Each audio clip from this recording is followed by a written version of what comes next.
रजब शरीफ का जो महीना आता है,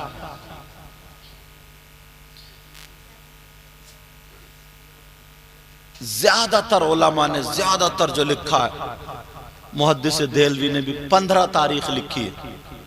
कितनी लिखी? 15। हाँ, रजब की। मगर लोग हिंदुस्तान में जो राइज हो गया, 22 तारीख को कूंडे जो होते, कूंडे पूड़ियों पे जो फातहा होती है, पूड़ियों पे, तो वो किन की होती है? वो इन्हीं की होती है, इमाम जाफर सादिक की। किन की होती है बोलो? इमाम जाफर सादिक।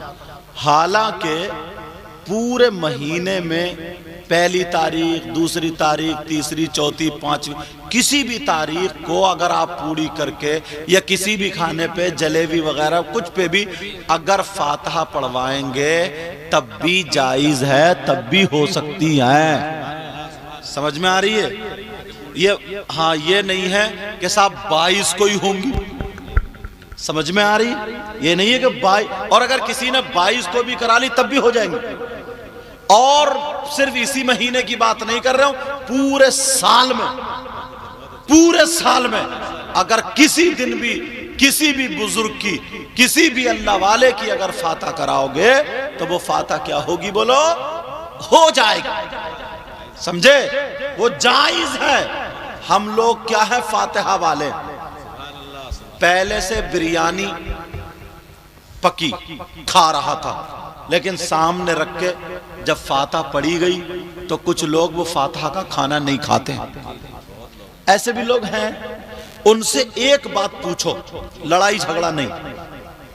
फातिहा में क्या पढ़ा जाता है? जो आलिम लोग हैं, हाफिज कारी, पहले कुरान का एक रुकू पढ़ेंगे। क्या पढ़ेंगे? कुरान का एक रुकू। ज्यादातर लक़द जाकुम या ला यस्तवी जो भी मशहूर है पढ़ते। उसके बाद कुल या अय्युहल काफिरून, उसके बाद कुल हुवल्लाह, उसके बाद कुल औज़ु बिरब्बिल फलक, उसके बाद कुल औज़ु बिरब्बिन नास, अलहम्द शरीफ, अलिफ लाम मीम, व इलाहुकुम दुरूद शरीफ, सुबहाना अला इन्ना औलिया अल्लाह ला खौफ, वो सुबहाना तक, आगे तक, फिर दुआ। अब ये बताइए इसमें कौन सा नाजायज काम किया? अरे ईमान वालों का तो ये ईमान है, अगर किसी बीमार पे कुरान पढ़ के फूंक दिया जाए तो कुरान से शिफा मिलती है।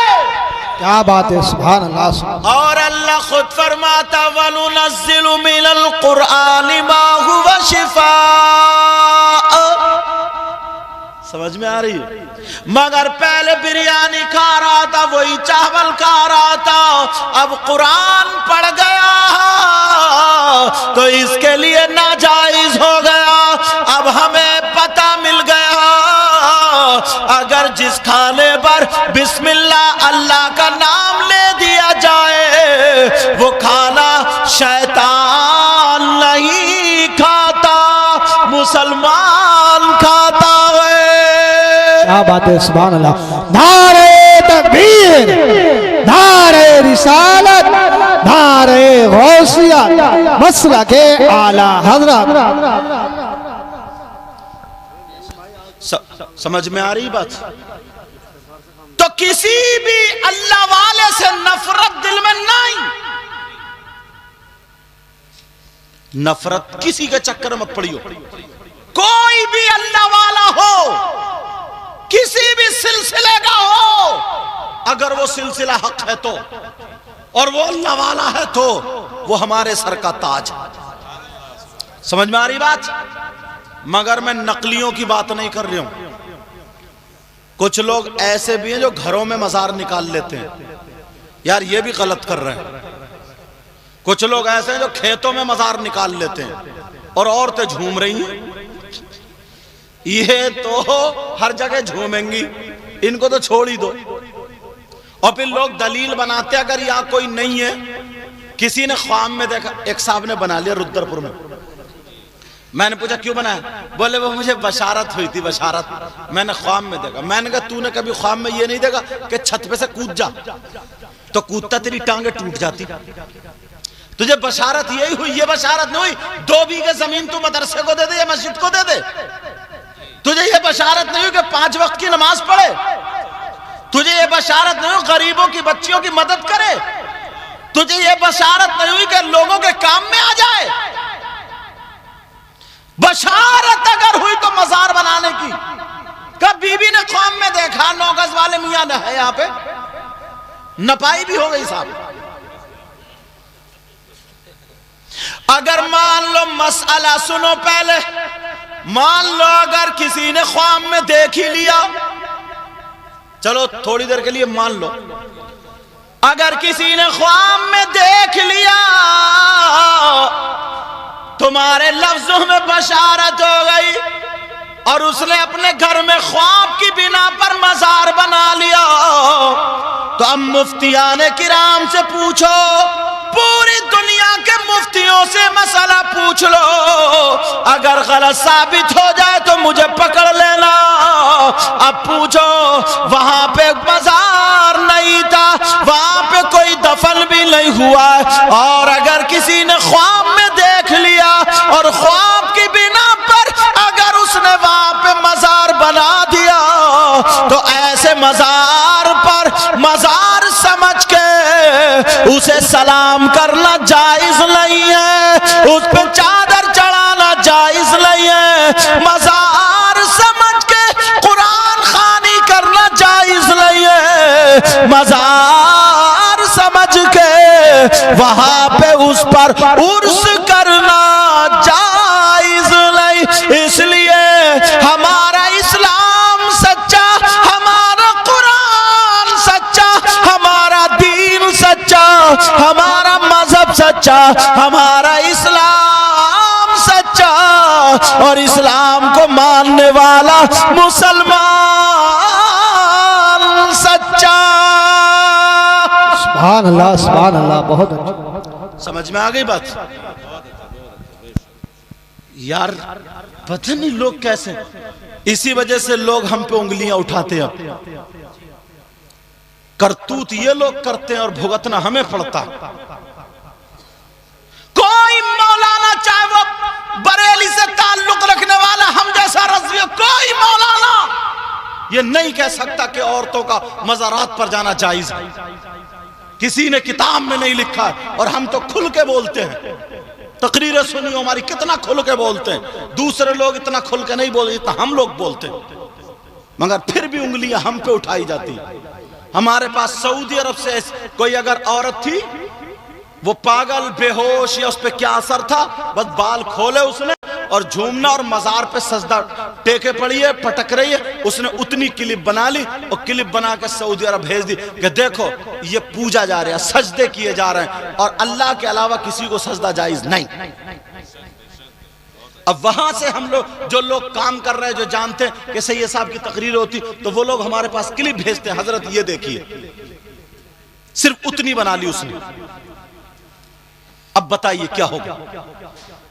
हम लोगों को जवाब देना पड़ता है। हालांकि हमने जवाब ऐसे ऐसे दिए कि उनके दांत खट्टे कर दिए। सजदा, उन्होंने कहा सजदा करना, हमने कहा जानते हो सजदे में कितनी चीजों का टिकना जरूरी है?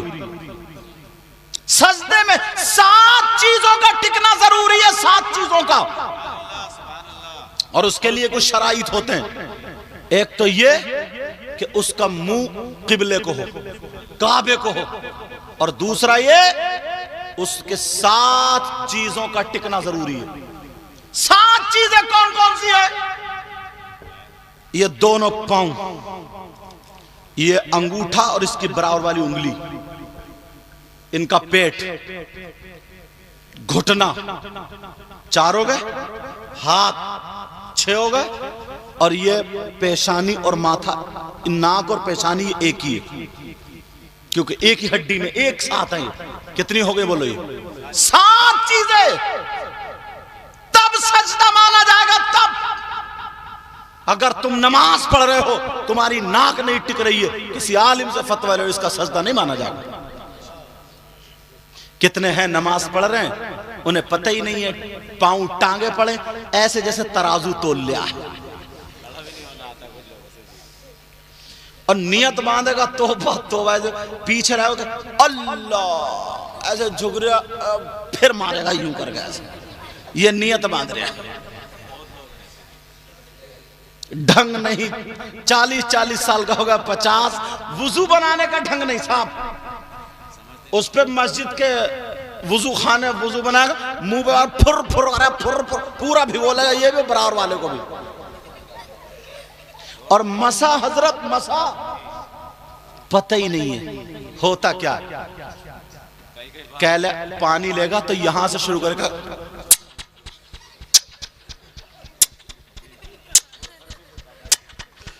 ये मसा है या पुचपुचाने की मशीन है ये तेरी। इमाम बेचारे, एक तो उनकी वैसी तनख्वाह कम है, इमाम लोग तुम्हें कितना समझाएंगे। तुम्हें खेती में तो आज तक किसी ने नहीं समझाया कि कब घास निकलेगी कब नहीं। इसमें बिल्कुल बावले बने पड़े, बावले। मसा जानते हो कैसे होता है? ये साफा बांधे पड़ो में साफा नहीं होगा। एक उंगली 2 3, कौन कौन सी? 1 2 3, ये 3 उंगली है, तीनों को जोड़ लो। जोड़ लिए और यहां तक ऐसे कर्राई से, माथे से ऐसे करके पीछे को ले जाओ, टोपी ना हो, सर पे लगे। मेरा साफा बंद हुआ है, मैं वैसे बता रहा हूं, समझ जाओगे ना। ऐसे करके 3।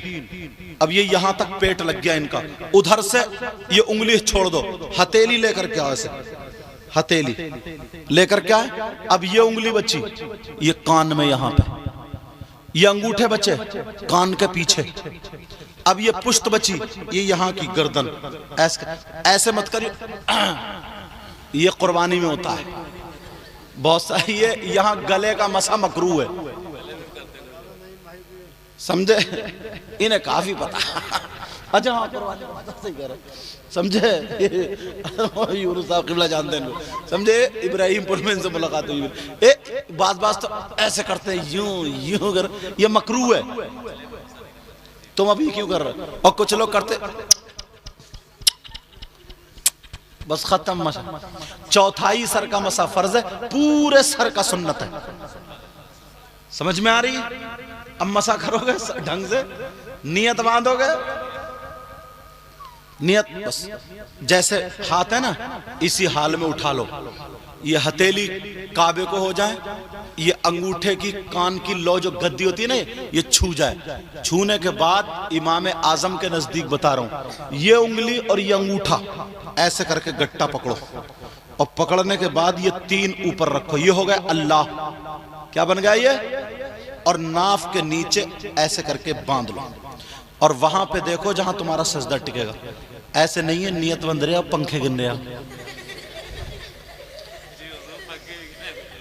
हाँ, और अगर जरा सी बात हो जाए ना तो